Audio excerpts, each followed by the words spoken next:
నరేష్ భాయ్ నమస్తే నమస్తే. ఇవన్నీ ట్రూ కాలర్ లా మీరు కాల్ చేయంగా ట్రూ కాలర్ లో సేవ్ అయిన పేర్లు ఇవన్నీ. నేనేమి సేవ్ చేసినాయి కావు, నేనేం కాల్ చేయలేదు. కమలా నరేష్ అని పేరు వచ్చింది. నరేష్ భాయ్ చెప్పే. అన్న మా తెలంగాణ రాష్ట్ర లైసెన్స్ సర్వే అధ్యక్షుడు నేను. అరే అవునా అన్న?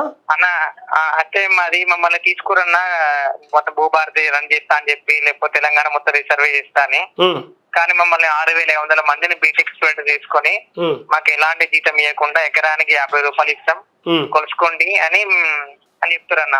రిసర్వ్ మొత్తం అంటే 1 year లో రిసర్వ్ అయిపోతే తర్వాత మా పరిస్థితి అంటే మాకు ఏ అధికారి సమాన్ చెప్తారు, జస్ట్ యూజ్ అండ్ త్రో మీరని చెప్తున్నా.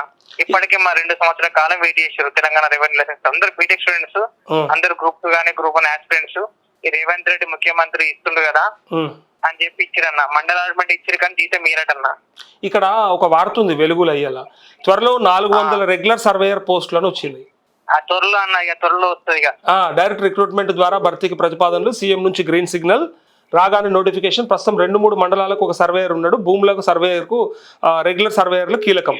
అయితే మమ్మల్ని తీసుకురన్న 6,500 మంది మమ్మల్ని తీసుకో లైసెన్స్ సర్వేయర్. మళ్ళీ ఈ 400 పోస్టులు ఏంటి? మళ్ళీ 400 రెగ్యులర్ సర్వేయర్లు ఏంటి? మళ్ళీ మిమ్మల్ని తీసుకున్నాం అవన్నీ మేము అసిస్టెంట్ సర్వే, వాళ్ళేమో మండల సర్వేయర్లనా తీసుకుందేమో మండల సర్వే. ఇప్పుడు 400 పోస్టులు మండల సర్వేయర్లు. Okay okay. మిమ్మల్ని 6,500 మందిని మొత్తం తెలంగాణ రాష్ట్రం 200 మంది సర్వేయర్లు ఉన్నారన్న. గవర్నమెంట్ సర్వే మొత్తానికి 200 మంది. రాష్ట్రం మొత్తం 200?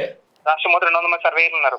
సూపర్, మంచిగా ఉంది. అయితే మమ్మల్ని తీసుకోరు 6,500 మంది మమ్మల్ని తీసుకోరు. మమ్మల్ని తీసుకొని మీకు మంచి భవిష్యత్తు అని చెప్పి మాకు 3 నెలలు ట్రైనింగ్ ఇచ్చారు. 3 నెలలు ఎంఆర్ ఆఫీస్ లో ట్రైనింగ్ ఇచ్చారు.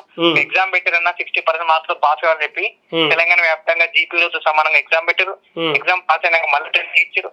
తర్వాత మండల పోస్టింగ్ ఇచ్చారు. ఇప్పుడు మేము జీతాలు మీకు ఇయ్యము, మీరు జస్ట్ యూజ్ అండ్ త్రో మాత్రమే. సంవత్సరం 2 సంవత్సరాలు చేయండి, 3 సంవత్సరాలు మా దగ్గర పని ఉంది, 3 సంవత్సరాలు 50 రూపాయలు ఎకరం దగ్గర పని చేయండి, తర్వాత మీరు వెళ్ళిపోండి అంటుంది. మేమందరం 30 సంవత్సరాలు ఉన్నామన్నా. ఇక్కడ నరేష్ మీ వార్త ఇక్కడ ఉంది.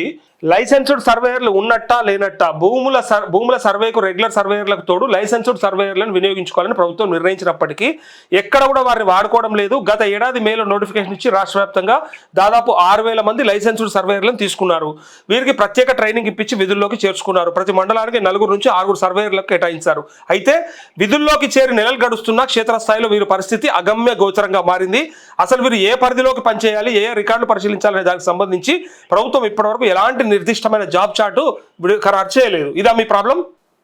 ఎగ్జాక్ట్లీ. ఎంఆర్ ఆఫీస్ లో పోతే ఛాయలు ఏమంటారు నా పరిస్థితి. మేము అందరూ బీటెక్ క్వాలిఫై ఉన్నాము. ఛాయలు ఏమంటారు? ఛాయలు ఏమంటారు? మాకు పరిస్థితి ఏం లేదండి. జీతంలో ఏం లేదు మాకు అసలు. 50 రూపాయలు ఎకరం, 50 రూపాయల ఎకరం దగ్గర అంటారు. ఆడ ఎంఆర్ చైర్ ఉండదు, ఏముండదు, చేతిలో నిలబడాలన్నా.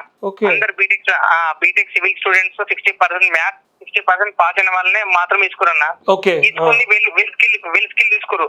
కానీ రేవంత్ రెడ్డి ప్రకటించిన ఏ స్కిల్ వేతనాలు వీళ్ళకి వస్తలేవు, మాకు వస్తలేవన్నా. 2 సంవత్సరం బతుకు అగమ్య గోచరంగా ఉందన్న. సంవత్సరం అయిందన్న. సంవత్సరంన్నర నుంచి జీతాలు ఒక్కసారి కూడా రాలే. జీతాలు ఇవ్వటన్నా, మొత్తానికి జీతాలు ఇయ్యరటన్నా. అప్పటి నుంచి ఇప్పటిదాకా అప్పటి జీతాలు మొత్తం ఇయ్యరటన్నా, లైఫ్ లాంగ్ జీతాలు ఇయ్యరట. అప్పుడు కాదన్న, ముందు మీ సంవత్సరంన్నర నుంచి వస్తున్నాయా లేవా? లేవన్నా, జీతాలు లేవన్నా. జీతాలు లేవంటే ఇయ్యరట అన్న. అదే ఇప్పుడు ఇయ్యరట అనేది మనం మాట్లాడదాం.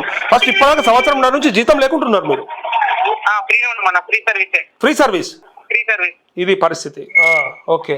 ఇప్పుడు మాట్లాడితే 50 రూపాయలు ఎక్కువ అంటారు. మీకు చూస్తాం, మేము మొన్న వచ్చినాం కానీ నాకు మీ ఫోన్ లేపలేదు, అడ్రస్ దొరకక మళ్ళీ రివర్స్ హైదరాబాద్ కి. మీరు వచ్చిరా? వచ్చాము, హైదరాబాద్ వచ్చినాం, కలుద్దామని మీరు చెప్పారు మొన్న లాస్ట్ టైం. అయ్యో, ఫోన్ లేపలేదు, చూడలేదు. ఒక్కసారి ఆగు, నీ నెంబర్ చెప్పు. ఈ నెంబర్ నోట్ చేసుకో. కానీ ఒక్క సెకండ్. సారీ, నేను ఈ ఫోన్ ఒక్కోసారి స్టూడియోలో మర్చిపోతా, అది చెక్ చేసుకోలేదు. నెంబర్ చెప్పు. ఓకే, నువ్వు అది డయల్ చేసి కానీ ఆ అన్నకి వాట్సాప్లో లొకేషన్ పెట్టు, మార్నింగ్ న్యూస్ టైం కూడా పెట్టు. నరేష్ భాయ్ నీకు ఎప్పుడు కుదిరితే అప్పుడు వచ్చేసే లైవ్కి. పెట్టండి. మావాడు నీకు గణేష్ అని పెడుతున్నాడు, మావాడు మీకు వాట్సాప్ లొకేషన్ పెడుతున్నాడు అండ్ లైవ్ టైం కూడా పెడతారు. రేపు వచ్చేసేయండి, మీరు మాట్లాడదాం. రేపు మీ మంత్రి ఎవరు? పొంగులేట అన్న. కనీసం అపాయింట్మెంట్ ఇస్తలేడు. మేము లోకేష్ కుమార్ సార్ దగ్గర పోయినాము. సార్ మా పరిస్థితి ఇట్లా సార్ అంటే, మీరు మంత్రి దగ్గర పోతే రాయితీని కొడతామని చెప్పింది సార్. ఒక పని చేద్దాం, రేపు మంత్రి గారికి ఫోన్ చేద్దాం, పొంగులేటి శ్రీనివాసరెడ్డి గారికి ఫోన్ చేద్దాం. వచ్చేసేయండి మీరు.